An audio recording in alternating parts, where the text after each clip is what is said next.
Today we're going to learn about ground squirrels. They're pretty cute. They're pretty cute. They do live in the ground in burrows, unlike the tree squirrels, but they're very similar. Very similar, except that they live in the ground. And I wanted to show you a video here of how they look pretty cute. Look at that. They kind of stand up sometimes, and they look like prairie dogs, and they look around. They like to eat little seeds and berries that they might find around. And they can eat some little insects like some crickets and stuff like that. Now, I find these down by the levee. But there could be in wetlands. We have them in our local wetlands, and they like to be in an open area where they can see things around them, just to make sure there aren't any hawks or eagles trying to look for their little babies. So there we go. I just wanted to show you that. And then here's what our pictures look like here. There. So this is a nice drawing. I kind of like the drawings here. There. And our background sound is kind of a meadowy sound, which I kind of like there. So you can see that it's a little bit mottled, or little spots almost there, and then you can see that much better. This is exactly what our ground squirrels look like here in this area here, which is Santa Cruz in California. These are California ground squirrels, and you can see they have little white dots on them. And this is a pretty bushy tail, but nonetheless, they have little tails, and they're rodents. They're really cute. You know, who doesn't love a good rodent, right? Yeah, and so here's a good one here. You can kind of see they do a lot of standing up. They're kind of like prairie dogs do, and they do live in the ground. And here's a little burrow here. There. Good. And then, oh, look, it's a baby. Yeah. And the babies, they look a little, their head is big and their body is small, but clearly they're a baby. They're really furry. And a little furry. So this is the ground. When you walk across an area where there's ground squirrels, you can't tell them from gophers unless you see them. But they're holes. They're holes on a lot of holes, because they could be really big cities. And so here's an example here. So here could be a city here, and they have different rooms in their burrows. They have entrances and exits, many of them each of their own. Right?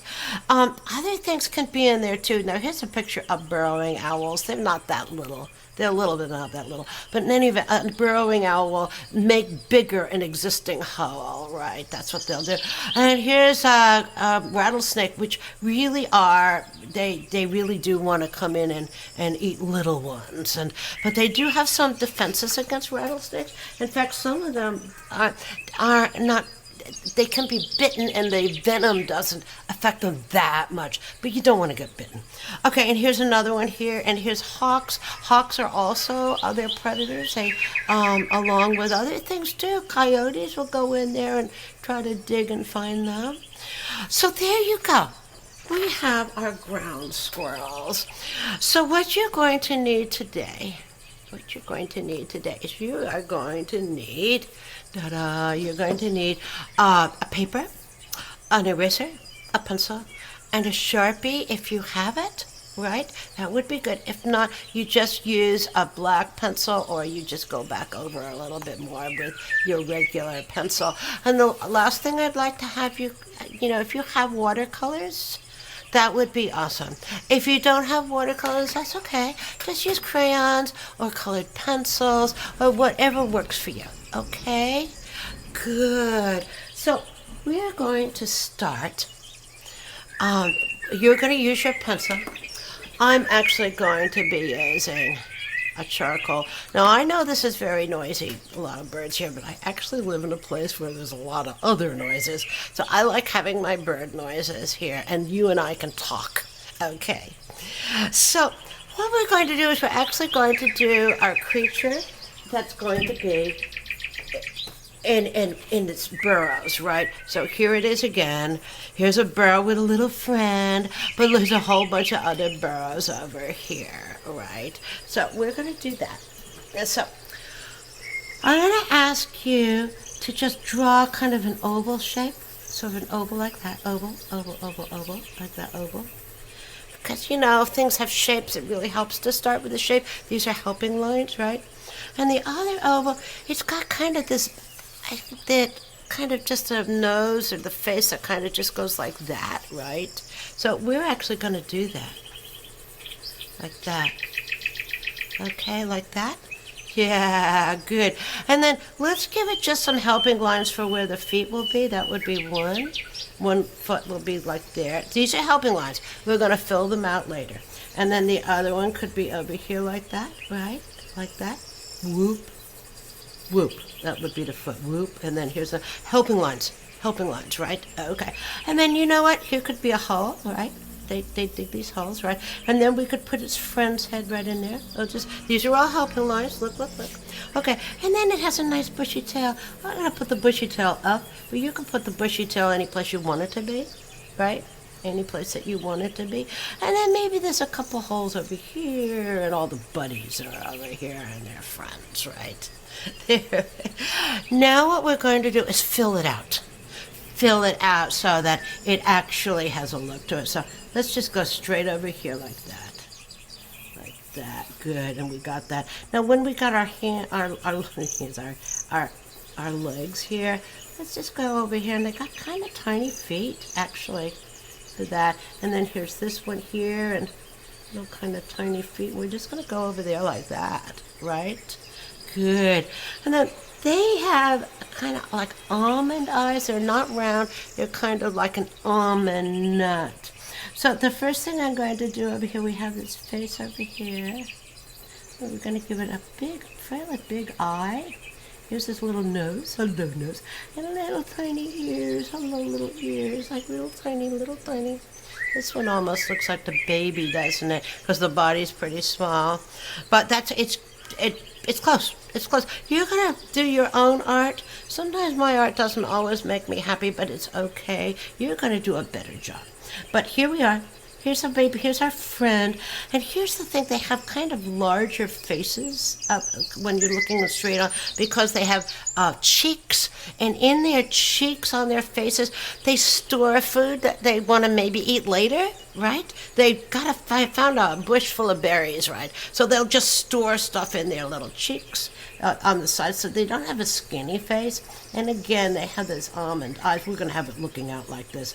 And a little face like that, and then a little maybe kind of little thing. Oh, here, we didn't get this part. It goes, whoa, like that, right? Kind of looks like a smile, which it kind of is, right?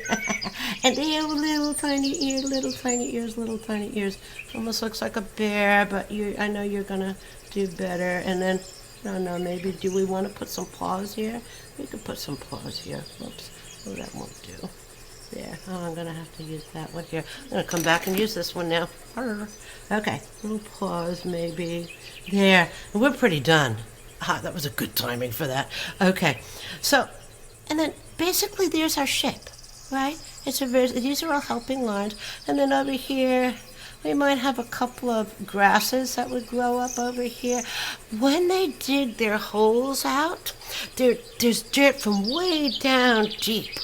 And they put mounds around their holes like this, mounds of dirt around their holes. And it's very loose and light, and they might even have some seeds in that got kind of buried, or seeds might blow in and land on this nice fresh dirt. And things love growing in dirt that's just turned. It's all fresh. And not only that, I'll bet you they fertilize it. The idea that people say, oh, but the ground squirrels, they make holes. I know, but what they're doing is they're aerating the way down deep the soil. They're bringing up minerals that normally aren't at the top and churning it up. That's their little job. They do this. Other things live in their burrows, too.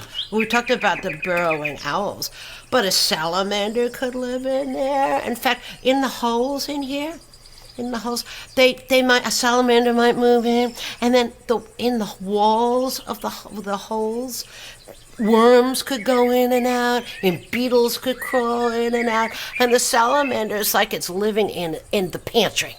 It's living in the refrigerator. There's all this food that comes in and out of the walls, which is pretty funny. Let's go and get our Sharpie. And I hope you have a Sharpie that's pretty sharp, right? If you don't, go ahead, just use your pencil, and we're going to be outlining. I prefer the Sharpie because it really looks nice. Well, you know what I wanted to do? I wanted to do more grasses over here. I like to have, it shows that it's, oh, maybe another hole. Let's put another hole in there. That's great. Why not another hole? We have room for it. Okay, goody. Now we're going to outline. And there's a lot of helping lines here, so we're going to stay on the outside, okay? I'm going to start with the little ears, right? Come back over here. There's this little behind. There. There's this little tail. Hello, little tail. Little tail, you are a good tail. Look at that. Look at that. Good tail. You are a good tail. Look at that. Okay. And then we're going to stop here because we have our grasses there. And then let's come back over here and get its little foot, right? It's a pretty small foot, but it does have a couple of little nails on the foot. Pretty small foot. Just a little bit up over there. Here we come. Here's our front leg, right? Our front leg. Here we go. And our little face. Okay, and the almond eye, and they're dark, but it does have a white circle around it. It's a little kind of a mouth, right? Okay, and let's take the time to come over here and get this, our hole in here. Here's our little creature here. A little creature here. I don't know if it doesn't look like a baby mountain lion. I don't know, but in any event, it's cute because we just put a smile on it. Okay, it's not really a smile. It really is the way it goes. There's his little feet sticking up over here. Okay, and then here's our grasses on the side that we're actually going to cover up. And then here's the loose dirt, right? Loose dirt. Yeah, a little more loose dirt over here. Well, let's come up over here. Let's do that. We will put something in all the holes. You could if you want to. No. But right now I'm just going to, because not all the holes are filled. I mean, when I look out across the levee, when I'm going down the levee, I go down on my bicycle, and they're running across the levee. You know, I sometimes think I'm going to run one over, but they're much faster than I am, so I don't. And they go to and from all their little holes, but there's not a ground squirrel in every hole. It doesn't work that way. So here we go. I did kind of like putting some grasses up over here, so I'm going to do that. And then here's our hole here, there. And you know what? If you like, here's another technique. I didn't put it on the other one, but sometimes I use it's a technique where I'm just doing, this is dark in here. So you see I'm already giving it kind of a dark look and a cross hatch. A little bit like that. So you got line, line, line, line, line, line, line, line. And I didn't do this with the pencil, but that's okay. Like that. These will just show that it's dark.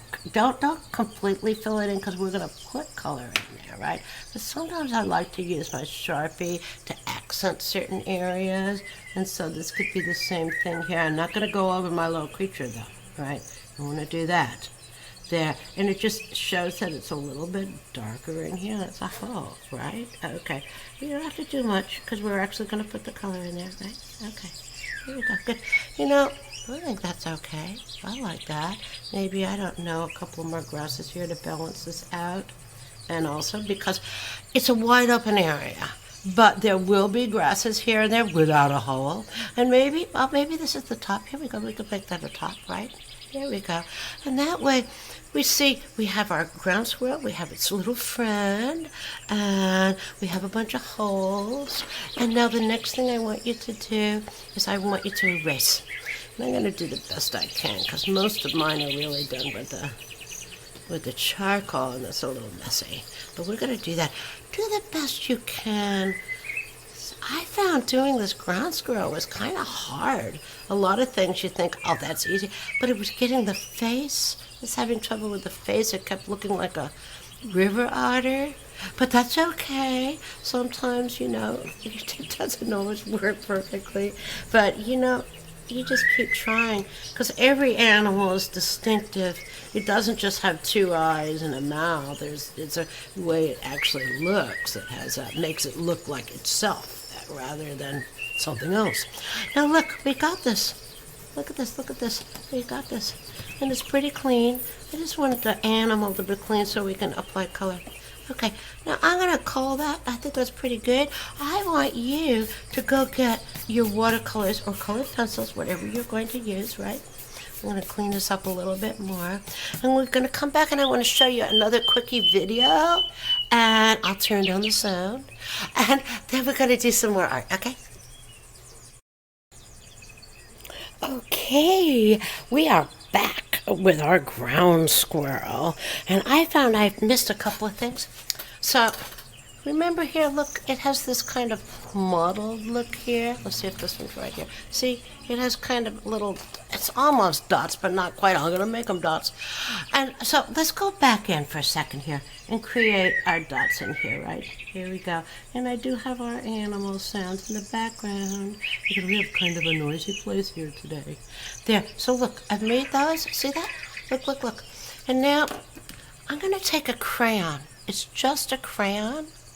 And what this is going to do, I'm going to put it in the dots, and it's going to help protect that white area. Not 100% guarantee, but it's so easy to cover up the dots by mistake when you're putting on color. So I just put, this is wax on, crayons are made out of wax and some color, and that way I might preserve the white part of the design on this animal, on our awesome animal. Now, you got your watercolors, right? You got your awesome watercolors. I'm going to start by putting water, just water, on our creature. A little bit dirty, that brush, isn't it? But that's okay. That's all right. Just put water on your creature. There we go. Yeah. Yeah, just to start like that. Good, good. I like to start when it's not too, not too strong a color. I try not to. Anyway, so I'm actually going to start with a bit of a gray. It's gray with a little bit of brown. I'm actually putting, that was stronger than I wanted it to be. See, you just keep mixing as you're going along. Okay. And it does have the gray, but it also has a little bit of brown. And, it's a mixture, but, it's not, animals and plants, they're not one color. You look at it and say, oh, that's a polar bear, it's white. Well, if you look really close, you're going to find all kinds of, kind of like a yellow white, or maybe a dirty brown white, or, it's not one color. Things are just not one color when you look carefully. And sometimes the bottoms, which in this case is true, is lighter than the tops. Okay, and remember the picture that we had of the tail, it was a little bit darker around the edges here? We're just going to do that, right? We're going to make that tail a little bit darker around the edges here. There we go. Yeah, so in their burrows, they have all different kinds of worms. Some of them are for the babies and others for storing food, right? They have like a little pantry. And who knows who might move in. Sometimes rattlesnakes really are, they're predators. And they do have some techniques. One, they have a way of making, they have a voice, they make a sound that tells the other ones. They say, oh my gosh, there's a rattlesnake. And so they warn each other that there's something happening. They can do that. That's kind of cool. And the other thing they do, I was saying, they actually have those that rattles, they've learned how to have, to fight off the venom if they do get bit. Look, see how that white did stay a little tiny bit? Not a lot. There's a little bit in there, right? Yeah, so look, there isn't a whole lot to this. I'm going to add a tiny bit of brown maybe and make sure it's very light brown. There we go. And add a little bit, hopefully. That's not very light, but try that. There we go. Yeah. Yeah. So, and the other thing they do, this is so fun, they actually, they're able to take their tails and they whip their tail back and forth, and makes them hot. And snakes can identify things by their heat, by the heat, and so it makes it look bigger, and it's hot, and it gives the illusion of something else, something big and something warm that maybe that rattlesnake doesn't want to eat it after all. Possible. That's one of their techniques for handling a pretty nasty predator, which is a rattlesnake. There. Oh, we did pretty well here. Look at that. That's good. That's great. Okay, we got this. Good, good, good, good, good. Now, let's come on here, and I like doing our ground over here. Let's do our little holes. There we go. Yeah. Yeah. And I hear them when I'm going down the levee with my bike. And I'm putting water on all this stuff because I'm going to come back in here and put in our colors. There. When I hear they make little sounds to each other, and at first when I heard them, I said, what is that? I never heard that before. And then I realized, oh my gosh, those are the little sounds that these creatures make. So I'm going to put a little bit of dark in here, remember? We actually put a little bit in here. Well, it's very dark, but that's okay. I'll just use that. That's a noisy bird, isn't it? There. And I actually put meadow sounds on, and this is why, because they need to live in an open area. Now, they can be in the wetlands, that is open. It can be in the levee, that is open, because they want to see. They want to see things. That's what they want to do. And so they don't want a forest because it won't help them. So what I'm doing here, I'm doing our grass. It's going up. We're going to do our grasses going up. Yeah, it doesn't matter what colors you use. It's greenish, if it could be brownish if it was late summer. They eat a lot of oats. There's a lot of oats, wild oats, in the wetlands and levee where I live, and really a lot of places. And they'll eat the seeds from that, the wild oats. I mean, just like us, we have our oatmeal for breakfast, and they go out and they don't go very far. They don't ever travel very far from their holes, and they'll go out and they'll eat, breakfast, some oatmeal. And here we are. I'm going to put that dirt around here. Is the dirt? This is different dirt. This is the dirt they pushed up around here, so we can just do that and show that this is the new dirt that good things are growing in. Good. And then the other thing here, I'll put a little bit back here. That's good. It's on that side here too. And then I actually want to include that it's on some dirt. It's on maybe there's some little grasses. They'll eat, they actually will also chew on some nice leaves that are around. There was one picture, I don't think I showed that, but they were eating thistles. So it's okay if this spreads a little, it's all right. Good. So let's come over here and create an area that could be where a little bit of dirt in here. There we go, a little dirt. And then maybe there's a little grass in here on this side, even over here. Look, it could be. It could be. And then let's bring this right up in. So you can see you can mix anything you want in here. I'm just trying to keep it from being totally blank because we're trying to show that it's a habitat, an area. And we just want to show that there's, something here, maybe a little green, a little brown, something like that. Yeah. Anyway, they're pretty common. These are called California ground squirrels, but they really live in a lot of other areas like Oregon and Washington, and they're not endangered. I mean, they make a lot of babies, and they really are important for other animals, for hawks. Eagles, these animals eat a lot of these things, and so they're actually food, and rattlesnakes, so that's, they're there, they're able to make a lot of babies, and I guess they live in a pretty good place where they're pretty happy. There, and you know what, I'm going to call that, you can spend more time, and please do. Please spend more time. I just wanted to get a little bit here. I might get a tiny bit. Show a little bit more black in here. There we go. Maybe with this hole. That was a dark hole anyway. There. Oh, look at that cutie pie popping out over there. Good. Spend more time. I think we're going to call this pretty done. This is our ground squirrels. And thank you. That is awesome. Good job.